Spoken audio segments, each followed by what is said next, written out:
Chaque année, au Canada, le mois de l'histoire des Noirs est un moment privilégié pour se souvenir, reconnaître et célébrer les contributions des communautés noires à la construction de ce beau pays.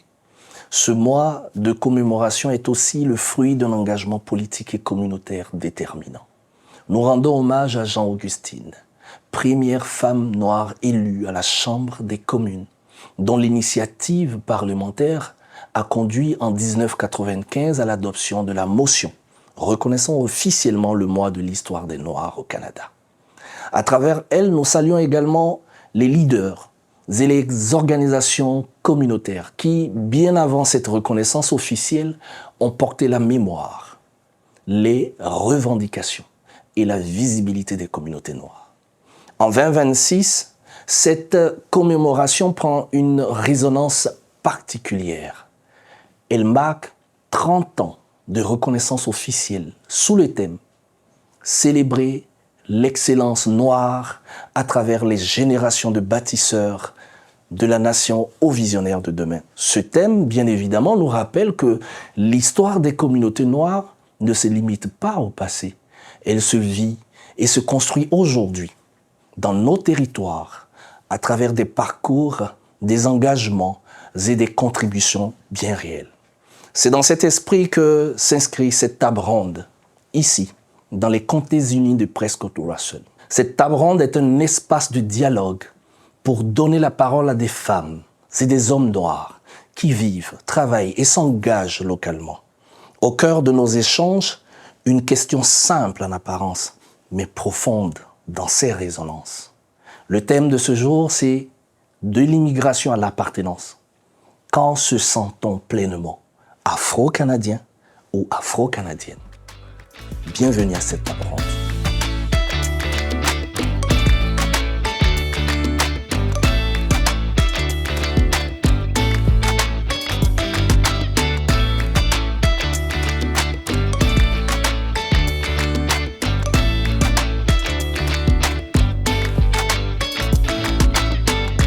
Frères et sœurs, mesdames et messieurs, nous sommes à la deuxième mi-temps de notre rencontre qui nous permet en fait aujourd'hui de célébrer à travers des hommes et des femmes l'histoire merveilleuse des communautés noires au Canada.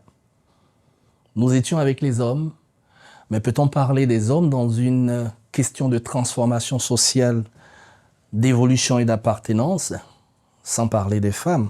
Nous avons l'honneur de recevoir pour cette deuxième table ronde des femmes leaders, des femmes qui dans leur parcours ont réussi à impacter tant leur propre famille, leur environnement professionnel que leurs environnements communautaires. Adèle Marie Kabou-Kaota est une femme visionnaire. Elle est directrice générale de PLDC. C'est une activiste des droits humains engagée en faveur de la justice sociale et de la diplomatie communautaire. Elle croit fermement que chaque individu porte en lui un talent unique qui, une fois valorisé, peut faire de lui un leader dans son domaine.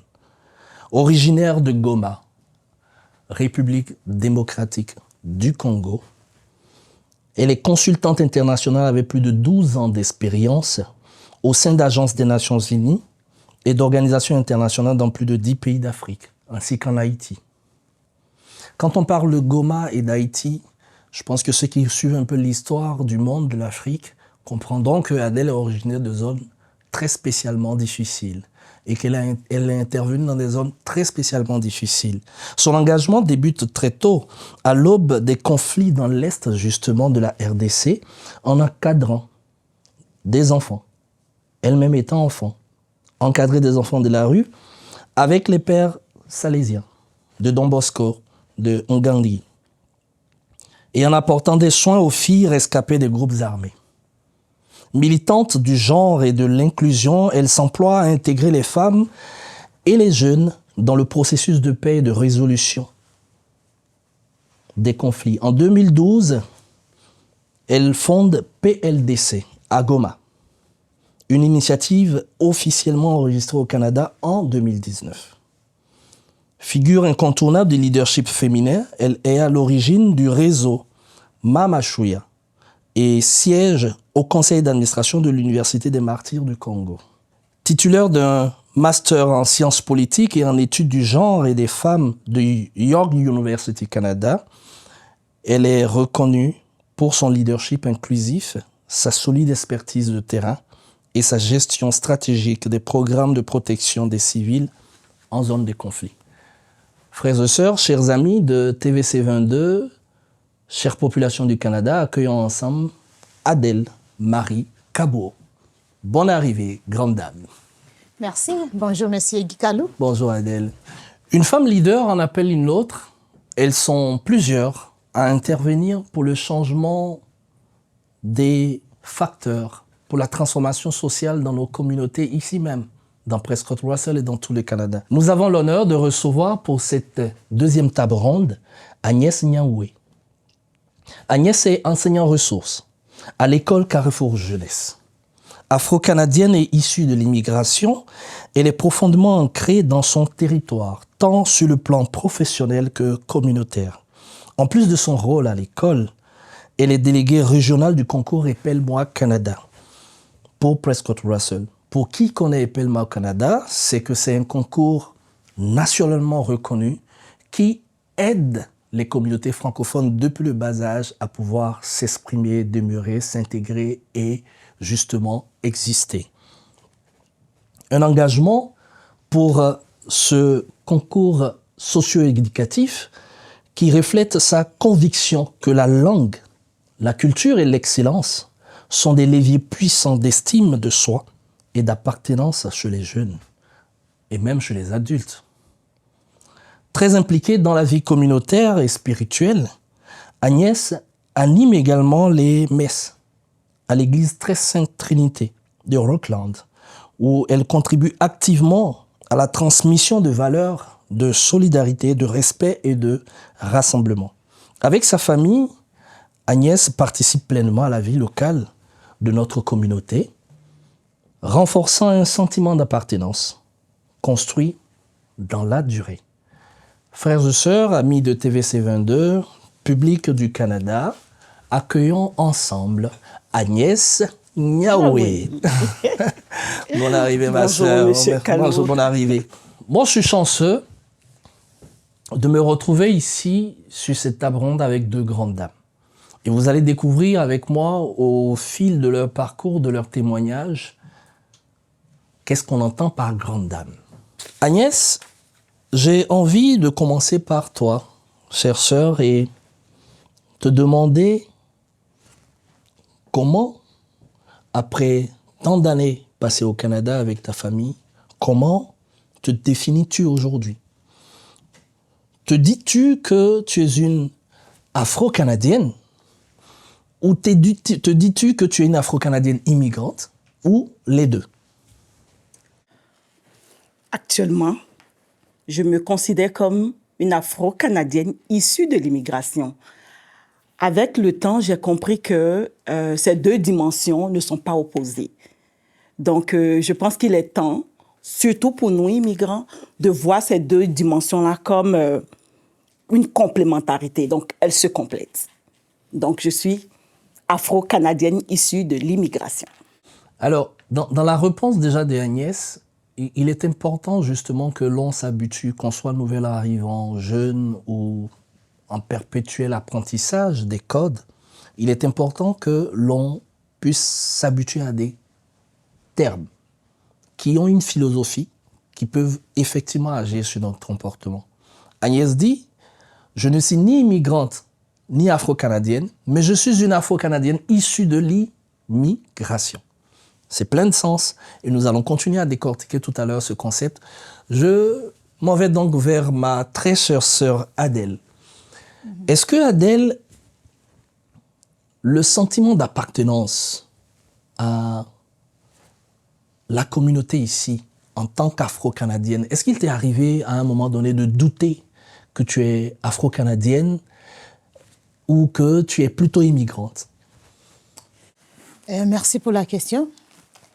Tu sais, quand on définit bien les concepts, ça donne déjà la moitié de la réponse. Il y a un autre concept qui était mis à côté, et j'aimerais parler de ça, c'est franco-ontarienne. OK. Donc, si on se dit on est immigrant, francophone, afro-canadien, attaque ontarienne, fière de l'être, je suis aussi franco-ontarienne. Alors, pour revenir à ta question, oui, je suis les trois.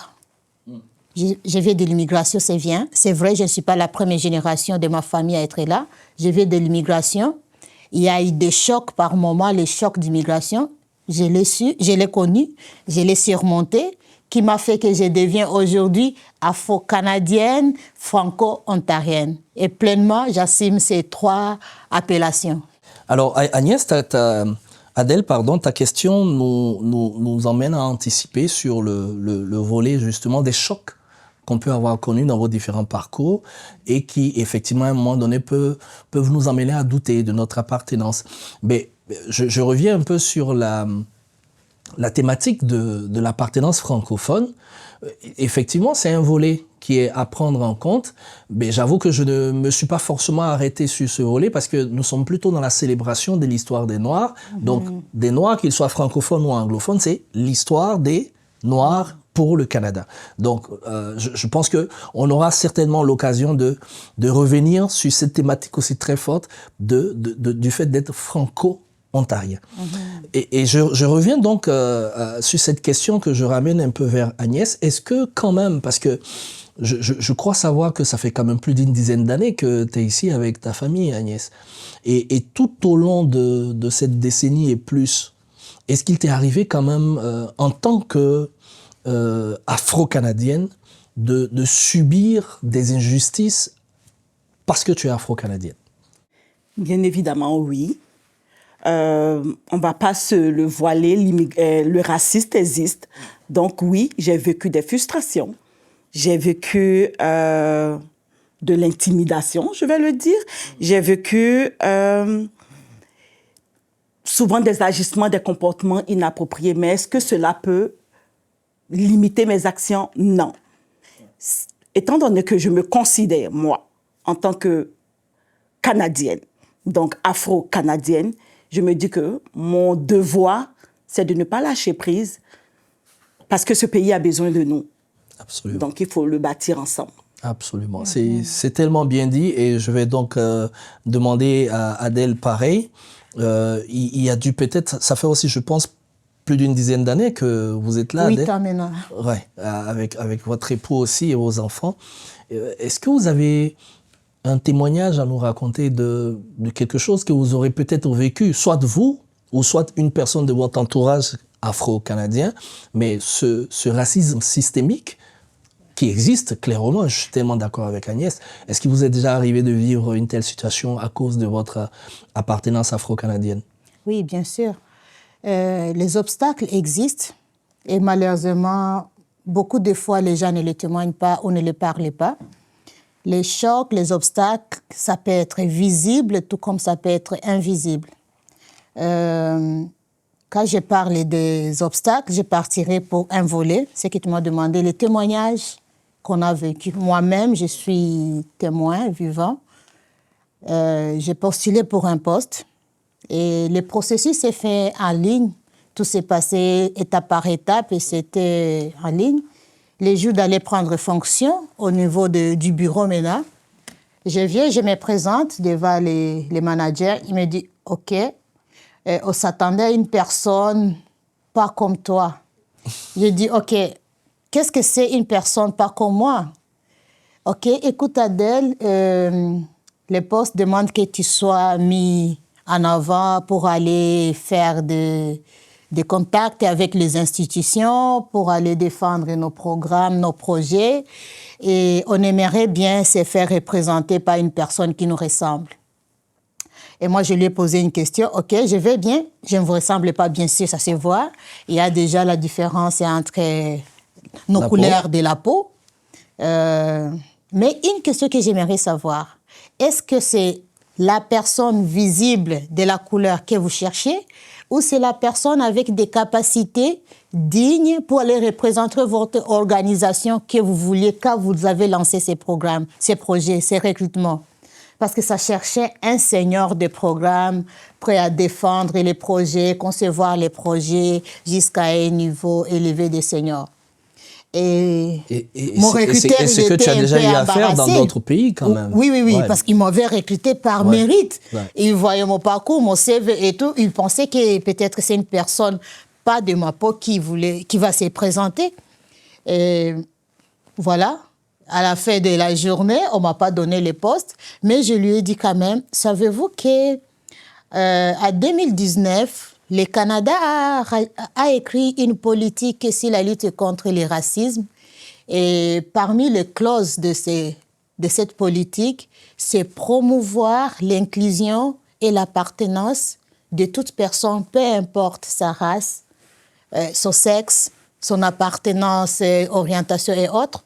Et la personne était confuse. Oui, Adèle, on sait bien, mais c'est la politique aussi interne liée à ces postes. À ce poste, ouais. C'est comme ça que j'ai raté. Et je me suis dit, OK, ça, c'est un exemple qui peut me servir comme un levier encore de plus pour batailler sur l'inclusion, la diversité, et que les personnes qui me ressemblent trouvent aussi leur place au Canada, parce que le Canada, c'est un pays de droit. Il y a de bonnes personnes qui comprennent aussi et qui nous donnent la place, comme ces plateaux aujourd'hui que je tiens à remercier, et de bonnes personnes aussi qui existent dans la communauté un et pays qui nous acceptent. En fait. Effectivement. C'est ce que je retiens de vos différentes interventions, et ça c'est un point très important pour toute la communauté afro et pour toute la communauté canadienne, c'est qu'en fait, ces cas-là sont des cas isolés.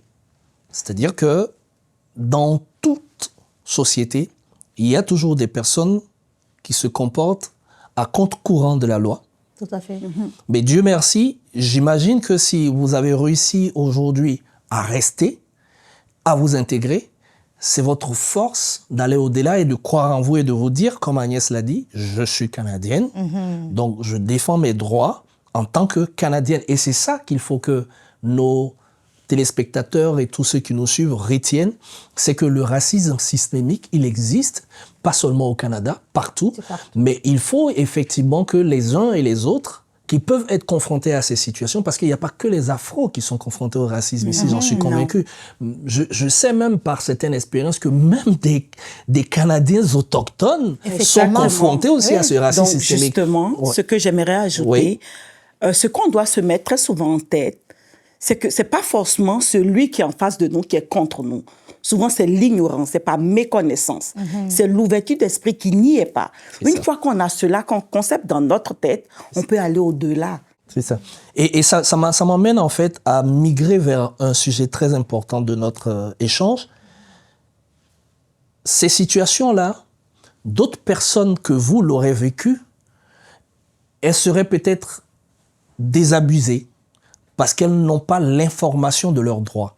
Cela pose le problème de l'information, de la formation, face à ce qui était droit et ce qui était devoir.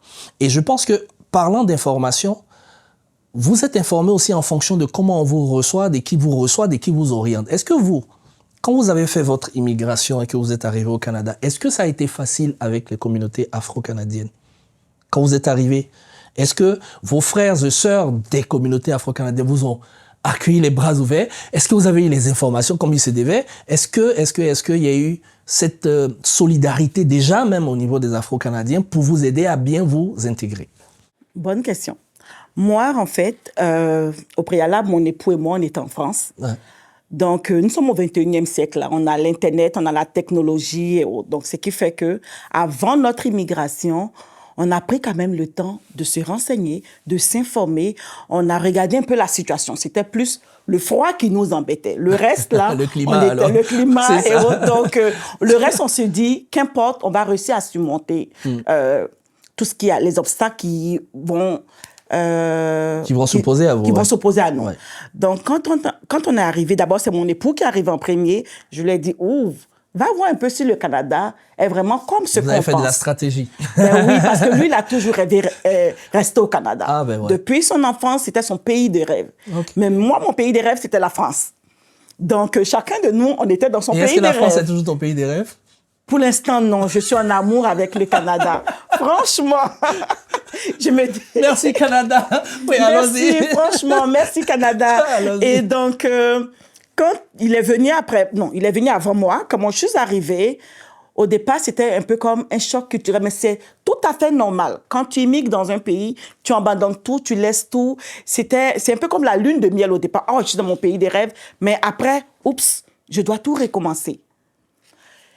Est-ce que les autres Afro-Canadiens nous ont aidés? Parce que Bonne question. pour t'aider un peu Agnès, parce que je me rends compte que la première étape pour vous, ça a été de vous informer par le net et tout. Ça, c'est une démarche qu'il faut que les uns et les autres retiennent. On ne peut pas s'engager dans un projet sans avoir une activité préparatoire qui permet de pouvoir planifier ce projet.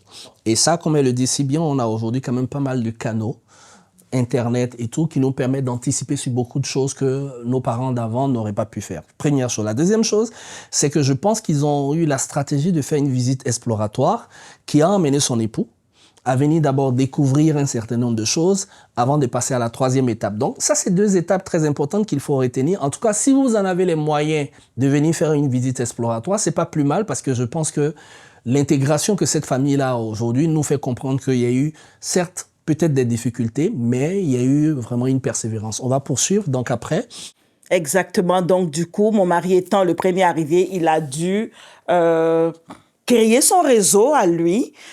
Mais nous, on avait déjà notre vision, on avait notre objectif. Je me rappelle qu'on était descendu à Montréal, mais moi, je me suis dit, je ne veux pas vivre à Montréal. Déjà, ça veut dire que le petit réseau que mon conjoint avait déjà bâti n'était plus valable. Il fallait qu'on vienne rebâtir un autre. Mais comme nous sommes de nature aventuriers, donc rien ne nous freine, rien ne nous fait peur. On a osé, puis nous sommes là aujourd'hui. Et c'est un beau parcours. Je vais ramener la même question à Adèle. Est-ce que la communauté... Parce que ce que je retiens dans l'intervention de Agnès, c'est que, en fait, ils se sont beaucoup préservés de beaucoup de surprises en préparant au maximum les choses. En n'attendant pas forcément que quelqu'un leur tende la main. Et ça, c'est important que les uns et les autres comprennent. Préparer son voyage, préparer son immigration, ça ne va pas vous éviter tout ce que vous pouvez avoir comme surprise désagréable, mais ça va au moins amoindrir les effets de ces surprises-là par rapport à votre résilience. Aller toujours à la source. Tu as une information, va chercher l'information à la source, les renseignements à la source, ça te permet juste d'éviter beaucoup de surprises. Mais avant quand même de passer à Adèle, il y a certes quand même la préparation en amont qui permet au niveau des réseaux sociaux, mais même les réseaux sociaux aussi, je pense qu'il faut quand même faire une analyse comparative avec l'existant réel. Exactement. Donc, il y a quand même quelques personnes qui sont là. OK, d'accord. On a des organismes qui sont là où on a vu sur le net tel organisme qui est là. Donc, on est parti s'informer. Mais oui, il y avait des personnes. C'est ça. Quand même sources qui vont venir nous dire « Oh, tel organisme se trouve à tel endroit, voici où tu peux les trouver. » Et c'était des Afro-Canadiens? Ce sont des Afro-Canadiens qui Ça veut dire que le lien, quand même, il est important, même s'il faut aller renforcer cette information en vérifiant par soi-même, mais c'est quand même important toujours d'avoir quelqu'un sur place aussi qui peut vous dire, en tant qu'être humain, voici ce que moi je vis, et tu fais cette comparaison avec ce que tu apprends sur le net pour pouvoir arriver à quelque chose. Donc il y a eu quand même un peu cette intervention et c'est pas plus mal. Beaucoup aussi. C'est pas plus mal. Oui. Alors Adèle, ça a été comment à votre niveau, au niveau de l'accueil de la communauté, de votre communauté, parce que vous êtes congolaise d'origine, est-ce que votre communauté a eu un impact dans votre venue quand vous êtes arrivé en termes d'accueil, ou est-ce que d'autres communautés afro vous ont aidé à votre intégration ici? Oui, tout à fait, je peux l'admettre que bien que notre projet d'immigration initial ne prévoyait pas, moi et mon époux, de rester, là je vais ouvrir une petite parenthèse. Moi et mon mari, nous sommes venus pour un séminaire. Notre ancien employeur nous avait envoyés pour prendre quelques cours liés à nos postes. Mais chemin par là, il y a des choses qui se sont passées au pays. Vous avez bien mentionné que nous venons de pays de guerre et tout. Il y a eu des problèmes, des conflits. On était visés, attaqués, nos enfants. Et puis, nous avons jugé utile de rester. Du coup, l'intégration de la famille, ça dépend du projet d'immigration. Avec Agnès, c'était vraiment un projet bien établi. C'est ça, planifié. Planifié. Nous partons au Canada pour s'y établir. C'est ça. Moi et mon mari, nous sommes venus comme des séminaristes, je peux dire ça comme ça, pour participer à un séminaire, retourner à nos ça a été un peu une décision brusque. Oui, c'était brusque. C'est là où je vais montrer la sensibilité des projets d'immigration qui a des impacts sur les parcours et la réussite. Et comment la communauté intervient là-dessus. Donc, une fois que notre plan initial a changé, on était maintenant obligé d'entrer dans les processus normaux comme les autres. Nous, on n'a pas eu l'état d'aller découvrir les programmes sur l'Internet, savoir comment ça se passe, l'immigration, non. On était là, learning by doing. Automatiquement. On était sans bouée, on s'est jeté dans l'eau, on faisait tout au même moment. C'est comme si à la limite, comme on le dit souvent en Afrique, c'est-à-dire que vous étiez dans les fourmis et c'est là maintenant que vous avez commencé à chercher comment sauver. Les fourmis. Ouais. Mais une bonne chose qui est là, nous étions arrivés d'abord à Toronto, qui est une ville déjà anglophone. Et qui bouge à 100 à l'heure, comme si on était à New York. Séminariste ou bien étudiante internationale, moi, mon mari international à l'époque, il fallait chercher une communauté francophone qui n'est pas trop... qui ne sont pas nombreux comparativement ici à Ottawa ou bien dans des communautés francophones. Ça nous a diminué la chance de faire une intégration facile. Parmi les uniques ressources que nous avons obtenues, c'est le centre francophone de Toronto. Et arrivé là-bas aussi, je prends mon cas personnel, je tombe sur une travailleuse sociale qui est bilingue, mais son anglais est plus fort que son français. Et du coup, on n'arrivait pas à bien communiquer pour m'aider à faire mon plan d'intégration. L'endroit là où j'aimerais bien retrouver, c'est à l'église. Il y a aussi une autre étape à définir quand tu fais l'immigration, c'est savoir les réseaux par lesquels tu vas chercher. Tu vas chercher des ressources où tu vas te référer. Moi, l'église afro de Toronto, des bouches à oreille des sœurs de l'église m'ont aidé à me forger mon petit chemin, juste à ce que je suis tombée maintenant sur la communauté congolaise et la communauté africaine et la communauté afro-descendante, caraïbéenne et africaine en général. Ça n'a pas été facile. Pourquoi? L'état de tergiverser, chercher toutes ces ressources et ça me faisait passer du temps par rapport à la personne qui vit avec un plan d'immigration bien établi. Moi, ça m'a pris plus de 2 ans avant que je retrouve mes repères. Bien sûr. Ouais. Alors, je trouve ça intéressant parce que nous avons 2 parcours différents, mais qui se rejoignent dans le sens qu'en fait, chacun a persévéré. Parce que Agnès, son témoignage nous fait comprendre qu'ils ont connu un perpétuel recommencement en double. Parce qu'ils ont quitté la France pour venir recommencer tout ici. Mais quand elle arrive rejoindre son mari à Montréal, il faut que le pauvre monsieur qui a déjà bâti un réseau, sa femme dit qu'elle ne veut plus rester à Montréal, il faut aussi refaire un nouveau réseau hors de Montréal. Mais ce que je retiens dans votre parcours, comme dans celui d'Adèle, c'est la résilience. C'est l'envie de rester. Est-ce que cette envie de rester là se justifie par le fait qu'au final, même quand il y a des obstacles qui se présentent à nous, on est convaincu qu'on est dans un pays qui est accueillant? Est-ce qu'il y a quelque chose, il y a des indicateurs dans le Canada, en fait, qui au final vous dit, c'est vrai que le début est difficile, mais je préfère continuer ici plutôt que de repartir ailleurs. On va commencer par Agnès. Définitivement, oui. Le Canada est un pays très accueillant, mais encore là, il faut avoir les yeux pour le voir. Dans le sens où, si tu restes pessimiste, tu ne peux pas voir ce côté accueillant. Il faut donc positiver. Il faut rester positif. Mais moi, je parlerai plus de la région de Prescott-Russell, en particulier au Rockland. Ah ouais. Je suis en amour avec cette ville-là. Okay. Les gens d'ici, écoutez, avec le peu de voyages que j'ai fait, j'ai jamais vu des personnes comme la population de Rockland. Est-ce que la langue est un facteur déterminant au final au niveau de Rockland? Parce que oui. Agnès est quand même francophone. Oui, mais malgré ça, je rencontre des personnes qui ont failli perdre, je dirais, leur langue française, mais qui essaient. Mais pas forcément le côté de la langue, le côté socialisation, le côté humain. Et est-ce que le caractère semi-rural de Prescott-Russell, de Rockland, est un avantage? Parce que il faut dire que ce soit au Canada ou dans la plupart des grands pays du monde, les grandes villes sont toujours tellement rapides, que parfois l'intégration est beaucoup plus compliquée que dans une communauté où, un peu comme dans nos villages, on se connaît tous, les gens prennent le temps. Et ça, c'est vraiment Rockland. Parce que ça soit à Montréal, à Gatineau, à Ottawa, tu peux être là et puis ne jamais connaître ton voisin. Ouais. Mais ici, le voisin ou qu'importe qui va te voir, il va te dire bonjour parce qu'on se connaît quasiment tous. Ce que je retiens de ce que Agnès nous dit, cette femme leader afro-canadienne, c'est que le Canada a quelque chose de particulier, c'est un pays accueillant. Et cela fait qu'en fait, malgré les difficultés auxquelles son époux et elle ont été confrontés à leur début, ils ont tenu, ils se sont dit, il y a toutes les raisons de pouvoir avancer. Je voudrais donc en fait demander à Adèle de nous raconter un peu aussi son attachement au Canada au final, parce que ton histoire à toi avec ton époux est quand même un peu particulière. Vous arrivez pour un séminaire, on va dire, professionnel. Vous vous retrouvez finalement, j'imagine, avec, je vais dire, peut-être 30 ans et plus ou 40 ans et plus à être en train de retourner à l'école. Vous retrouvez encore plus compliquément, plus difficilement dans une ville comme Toronto où ça va vite, où c'est plus anglophone. Donc, il y a la barrière de la ville qui va très vite.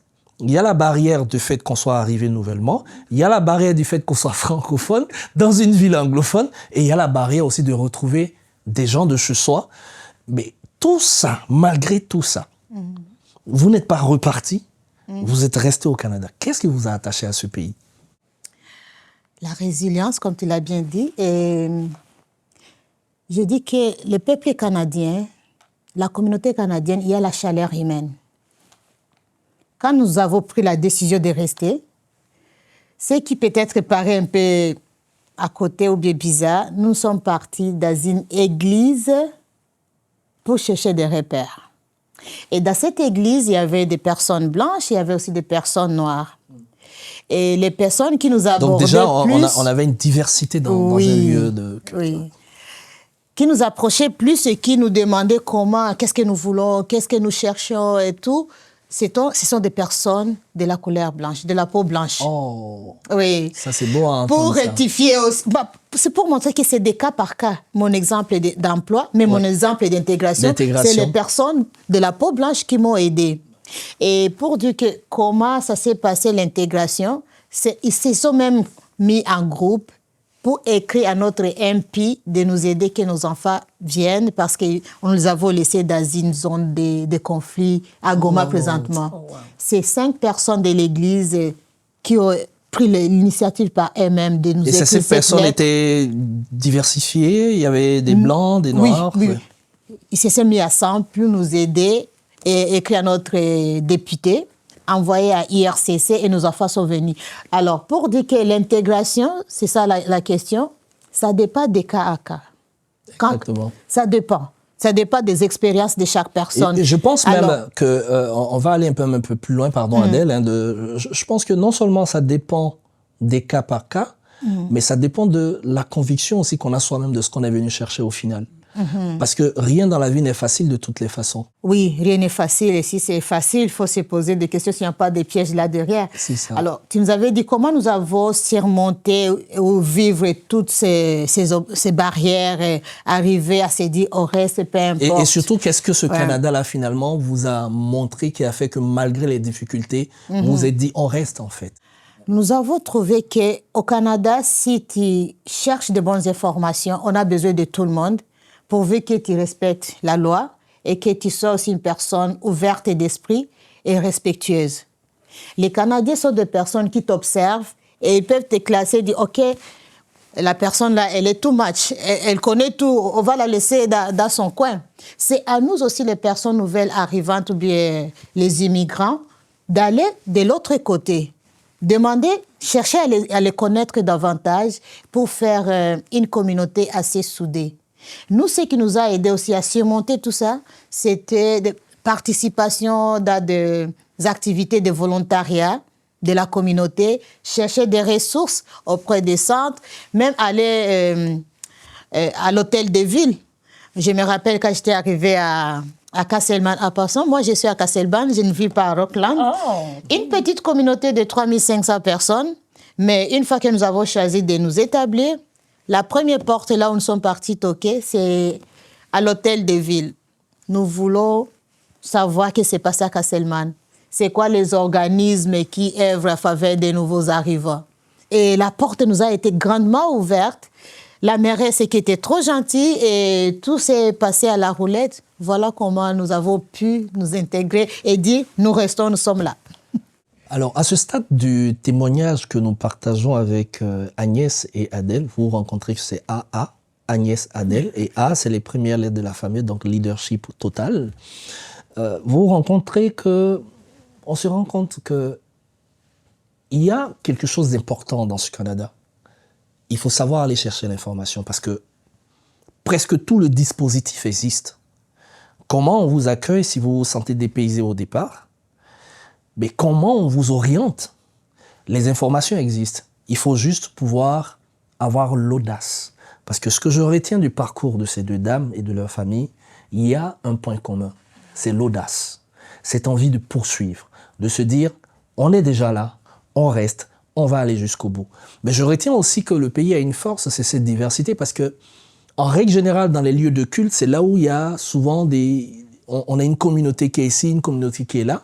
Mais vous arrivez à Toronto, dans une ville, dans un lieu de culte, où vous avez et des personnes de race blanche et des personnes de race noire. Ça, c'est une diversité. Et quand Agnès nous parle de comment elle est reçue à Rockland, comment elle se sent dans Rockland comme chez elle, parce qu'elle est chez elle, ça nous dit que le Canada reste un pays qui nous offre beaucoup de choses de positives en termes de diversité, en termes d'inclusion. Cela m'amène à vous poser donc cette question qui va progressivement nous emmener vers la fin. Est-ce qu'au final, cette appartenance qu'on peut vivre en tant qu'Afro-Canadienne, est-ce que cette appartenance dépend du regard qu'on a sur soi ou du regard des autres? On va commencer par Agnès ou Adèle. Bon, Adèle, on va avec Adèle et puis on revient à Agnès. On va je repasse la question. Ouais.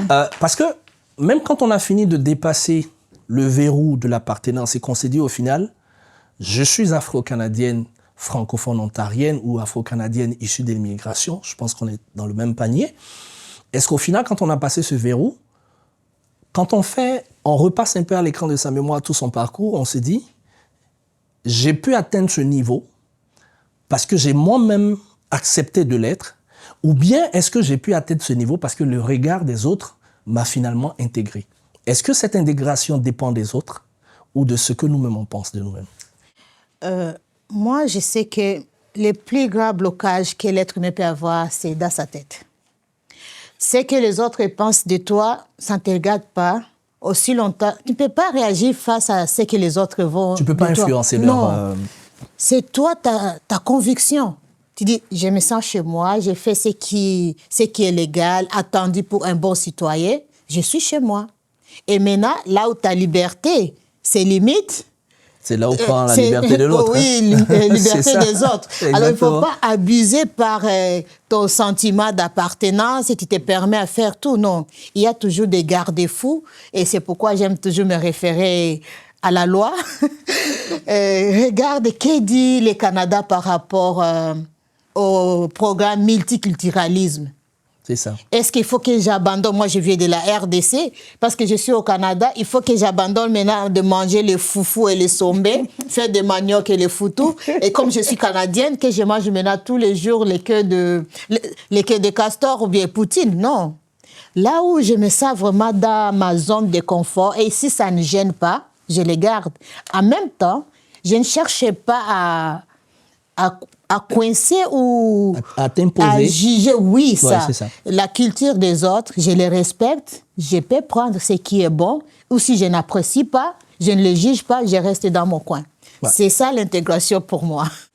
Du coup, avec Adèle, ce que je retiens, c'est qu'en fait, on est bien intégré que quand on sait qui on est, qu'on sait qui on a en face de soi et que chacun respecte en fait les limites de la liberté de chacun, selon la loi. C'est exactement ce qu'il faut retenir. Agnès? Moi, selon moi, le sentiment d'appartenance dépend des deux sortes. Ouais. Soit de moi-même, mon regard, plus le regard des autres. Je dirais que tu peux être solidement ancré à l'intérieur, mais si les institutions ne reflètent pas cette diversité, l'appartenance souvent reste un peu fragile.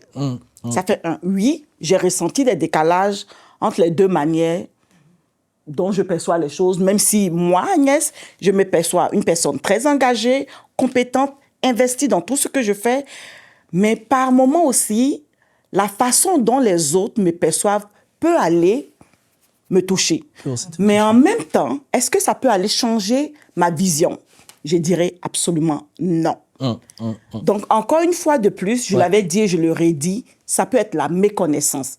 Ça peut être la façon dont ils ont grandi, donc la méconnaissance. C'est à nous de leur montrer cette façon-là. Est-ce qu'on peut les changer? Souvent, oui. Souvent aussi, non. Juste avoir ta vision en ligne et puis suivre ce dont tu penses. Mais c'est... En fait, c'est beau ce que nous entendons, parce que pour ceux qui écouteront au-delà des mots, ils comprendront qu'en fait, toute appartenance a ses exigences. Et ces exigences-là, en fait, réclament de celui qui cherche à appartenir un maximum de retenue, de reconnaissance de soi, de fierté de soi, mais surtout de respect pour les autres. Et ça, c'est important parce que ça nous ramène donc un peu aussi à ce qu'Agnès dit. En fait, on balance entre le sentiment qu'on a de soi et ce que nous offre le dispositif juridico-légal. Mais avant d'arriver au dispositif juridico-légal, ce que moi je retiens aussi pour le peu de choses que j'ai pu intégrer en préparant cette émission, c'est qu'en fait, le dispositif juridico-légal, il existe. Une autre question est de savoir est-ce qu'il est bien appliqué ou pas. Mais une autre question aussi est surtout de savoir concernant les Afro-descendants et les Afro-Canadiens, pour qu'on reste vraiment dans le concept de notre mois de l'histoire du Canada, des Noirs au Canada, c'est est-ce que les Afro-Canadiens connaissent vraiment les droits et les lois du Canada en matière de lutte contre le racisme systémique? Et ça, je pense que ça peut faire l'objet de d'autres tables rondes que nous allons certainement chercher. Parce que c'est important, parce qu'effectivement, un peu comme Adèle le disait, avec le programme de multiculturalisme du patrimoine canadien, mais il y a pas mal de choses qui sont faites pour combattre le racisme systémique, mais beaucoup d'entre nous n'ont pas l'information. Et je pense qu'une fois que les gens ont l'information, il faudrait qu'ils soient à l'aise. Et ça, je pense que c'est que nous devons vraiment retenir de ce que vous avez dit. Tant que tu es en conformité avec la loi, il ne faut pas avoir peur. Exactement. Tant que tu es en conformité avec la loi de ce pays, il ne faut pas avoir peur. Si tu as peur d'aller réclamer ton droit, c'est que toi-même, tu te reproches quelque chose. Mais sinon, si tu es en conformité avec la loi, il n'y a pas de problème.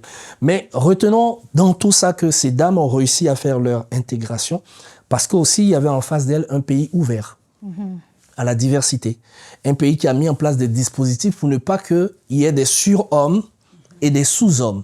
Et ça, il faut le reconnaître, dans beaucoup d'autres parties du monde, on le vit clairement. Monsieur Guy. Il y a des surhommes et des sous-hommes. Oui, Agnès. Exactement, mais en plus de ça aussi, c'est aussi le fait qu'on s'implique dans la communauté.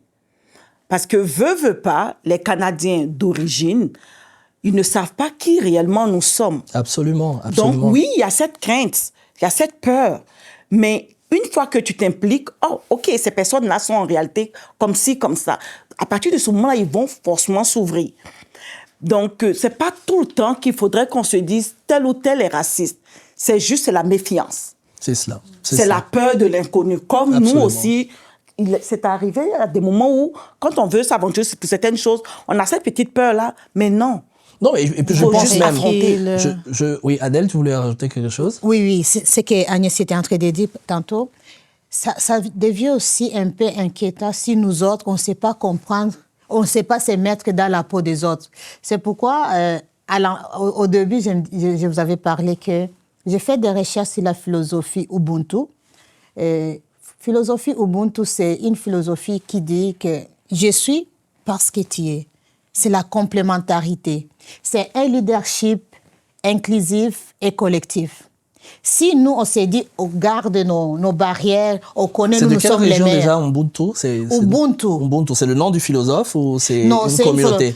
Non, Ubuntu n'est pas un nom d'une communauté, ça vient des Bantou. C'est un concept Bantou. D'accord, je cherchais l'origine en fait. Ok, d'accord. C'est un concept Bantou utilisé dans plusieurs langues qui dit que j'existe parce que tu existes. C'est la complémentarité. Et ça fait que le leadership collectif communautaire, c'est pas sur la participation de tous à faire avancer une cause donnée.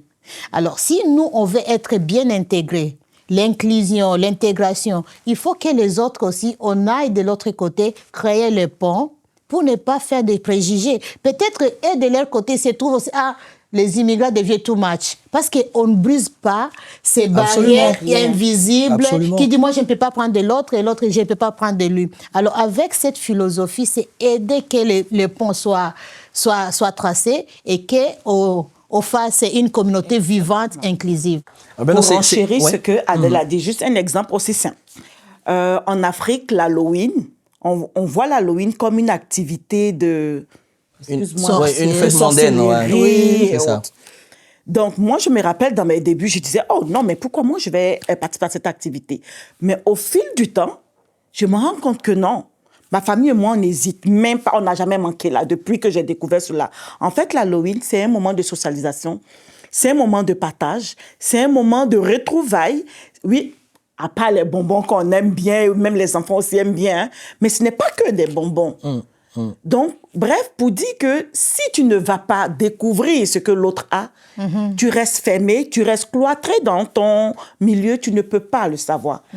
Et c'est des exemples assez probants, des exemples très importants qui, je l'espère, vont servir à toutes les personnes qui nous suivent, qu'elles soient canadiennes d'origine ou d'adoption, pour comprendre qu'en fait, le vivre ensemble exige que ceux qui viennent respectent ce qui est établi, de sorte que ceux qui sont là, qui sont établis, puissent les accueillir.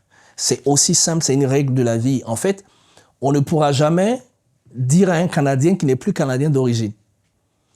Comme on ne pourra jamais dire à un Canadien qui est issu de l'immigration, tu n'es plus issu de l'immigration. En fait, c'est quelque chose qui est établi, ça veut dire qu'il y a un qui est là et il y a un qui reçoit ça. C'est établi. Il y a des gens qui ont leur village, qui nous ont reçus, donc on n'a pas d'autre choix que de respecter leurs règles. Et Dieu merci, eux-mêmes, ils ont fait en sorte que leurs règles fassent en sorte qu'on ne soit pas des personnes dominées, mais qu'on soit des personnes qui vivent avec eux pour développer leur village, mais dans le respect des règles qui ont été établies. Donc, c'est ça qu'il faut comprendre. Et je pense que pour chacune des personnes afrodescendantes, aujourd'hui dans ce pays, il est important qu'on écoute ces différents parcours parce que, bien qu'elles aient été confrontées à du racisme systémique, elles ne se sont jamais dit que la personne qui m'a frustré est une personne qui représente toute une communauté. Elles ont isolé les cas et ça ne les a pas arrêtées au point qu'aujourd'hui, elles sont des personnes qui sont intégrées, pas seulement dans leurs communautés afro, mais dans toutes les communautés canadiennes. Donc, il ne faut pas s'arrêter à des expériences spécifiques pour que ça soit le cas qu'on globalise pour pouvoir juger tous les autres. Et je crois qu'on continue encore justement de vivre ces merveilleuses expériences. Sinon, comment en 2026, on aurait célébré 30 ans de l'histoire des Noirs? Je pense que nous sommes en train d'aller vers la fin de cette émission et l'aboutissement justement de cette table ronde qui célèbre ces hommes et ces femmes qui ont fait en sorte que les communautés noires soient intégrées et qu'elles se disent qu'elles doivent apporter au Canada autant que le Canada leur apporte, ces femmes que vous êtes. Bon, j'ai envie de vous dire, avec votre casquette de mère de famille, avec votre casquette de leader communautaire, avec votre casquette de vos interventions professionnelles, si vous avez aujourd'hui des conseils à donner à tous ces afros qui viennent d'arriver ou qui sont en train d'arriver et à tous ces jeunes Canadiens afro qui vivent un peu partout au Canada, si vous avez des conseils à leur donner pour qu'ils puissent, à leur tour, réussir des parcours aussi encourageants comme les vôtres, qu'est-ce que vous leur direz? On commence par qui? Agnès? Oui, je pourrais. Ben, moi, c'est vraiment de leur dire d'être des citoyens engagés, de prendre leur place quand il le faut, d'être des leaders inspirants et puis surtout de participer à la vie active de leur communauté. Parce que, au vu de tous ces rites et traditions, quand bien sûr tu accueilles les choses de cette façon-là, cela va t'aider à vraiment te sentir chez toi. De ne pas prendre ces cas isolés-là pour les généraliser. Ouais. Non. Donc, c'est vraiment de te mettre en application, de te mettre à la disposition aussi des autres, comme les autres aussi l'ont fait pour nous. En gros, c'est ça. sens-toi chez toi, donc implique-toi. Sans toi, chez toi. C'est une parole forte que je souhaite que chacun et chacune de nous puisse le garder. Sans toi, chez toi, avec la condition de respecter ce qui tu es. Adèle? Moi, je dirais de briser les barrières qu'on se met dans la tête, les préjugés envers l'autre communauté, qu'on aille chercher des bonnes ressources, qu'on se fait aussi accompagner par les mentors. J'ai compris au Canada que ton réseau, ça peut t'ouvrir des portes pour aller vite, ou ça peut te ralentir. Oui, ça peut te ralentir ou te désorienter. C'est ça, te déstabiliser. Oui.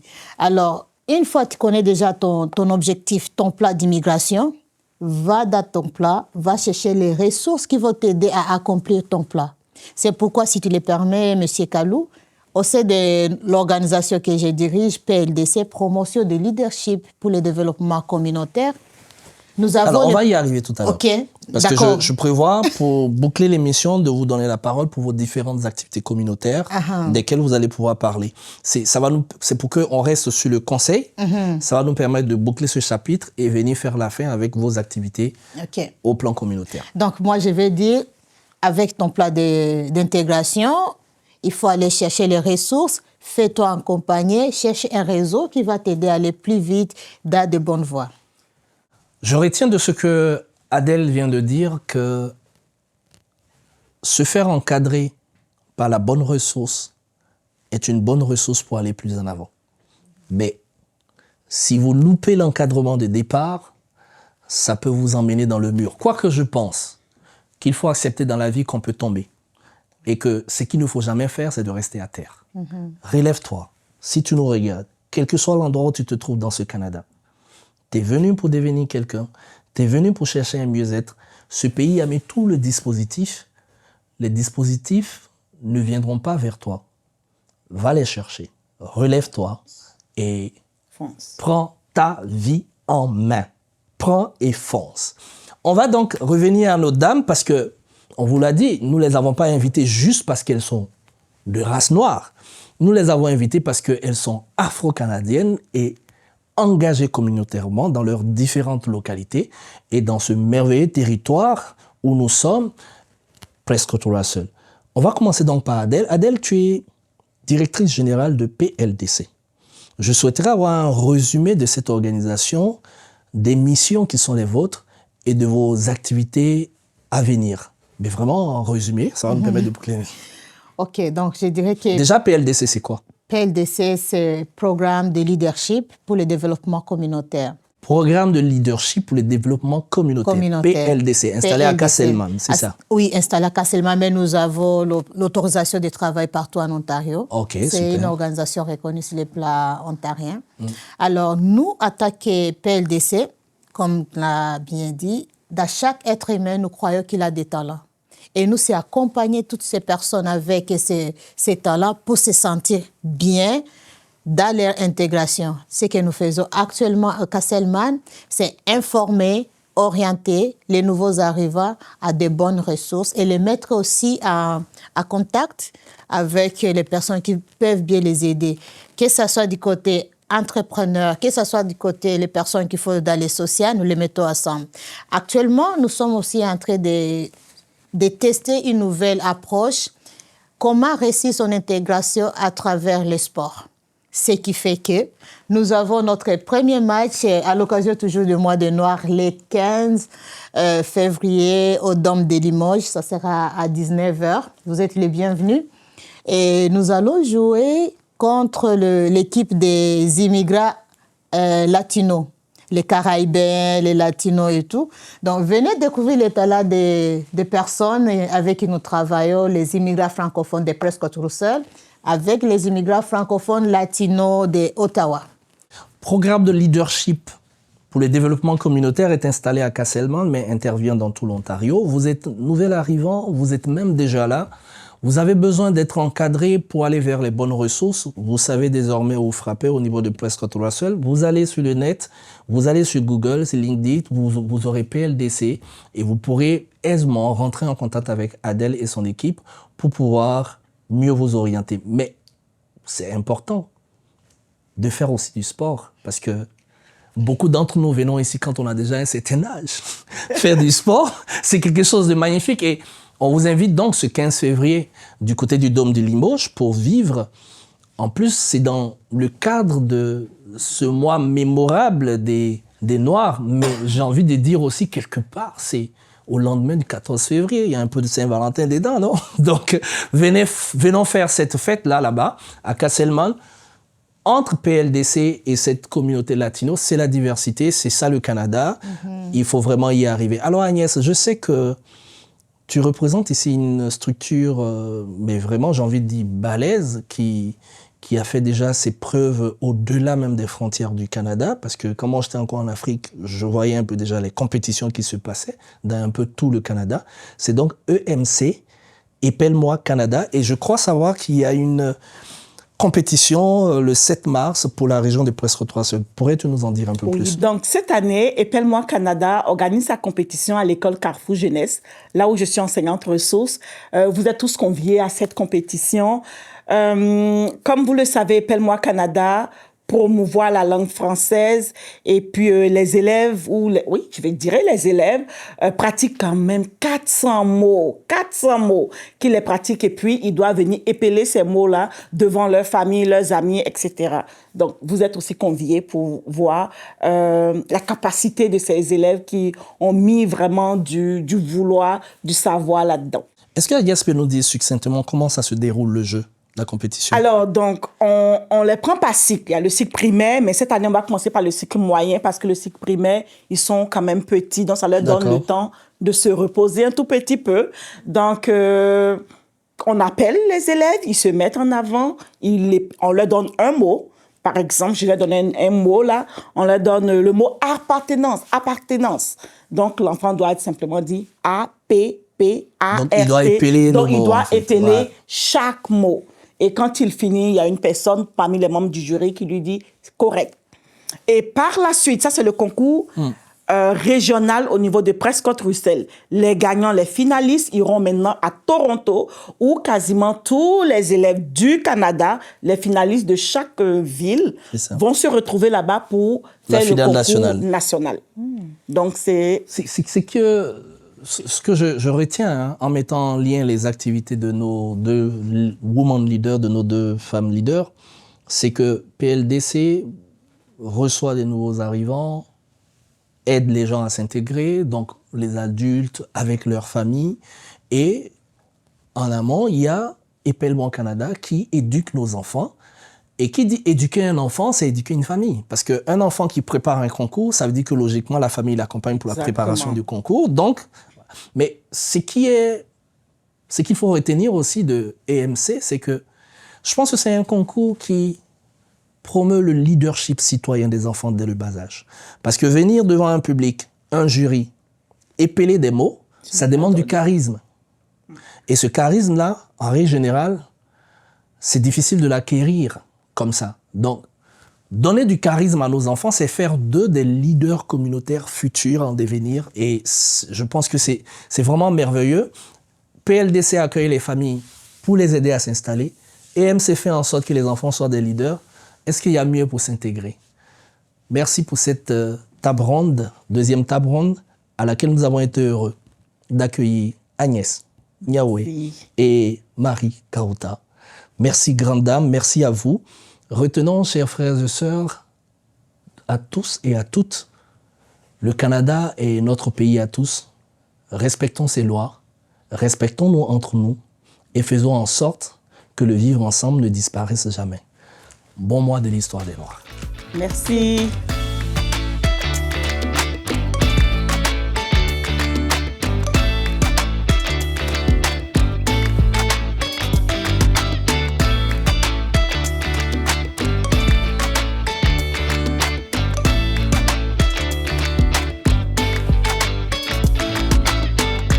Au fil de ces échanges, ce qui apparaît, c'est que le sentiment d'appartenance ne se décrète pas.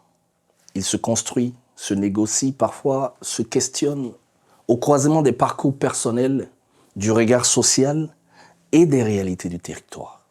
Les témoignages partagés aujourd'hui nous rappellent que l'histoire des communautés noires au Canada ne se limite pas à des dates ou à des commémorations ou à des événements du passé. Elle se vit aujourd'hui encore dans les trajectoires personnelles, dans l'engagement communautaire, dans les liens que l'on tisse et dans la manière dont chacun et chacune trouve ou cherche encore sa place. À travers cette table ronde, nous avons vu que se dire afro-canadien ou afro-canadienne ne signifie pas effacer son parcours migratoire, bien au contraire. Il s'agit de lui donner un sens nouveau dans un espace commun. L'appartenance n'est pas une destination unique, c'est un chemin, parfois fluide, parfois exigeant, mais profondément humain. En ce mois de l'histoire des Noirs, ces témoignages de vie nous invitent à aller au-delà de la commémoration. Ils nous invitent à écouter, à reconnaître, à réfléchir ensemble aux conditions qui permettent à toutes et à tous de se sentir pleinement chez soi, dans nos communautés. Merci infiniment à nos invités. Merci à TVC 22, merci au Canada et continuons ensemble à faire vivre cette histoire au présent et pour l'avenir. À l'année prochaine.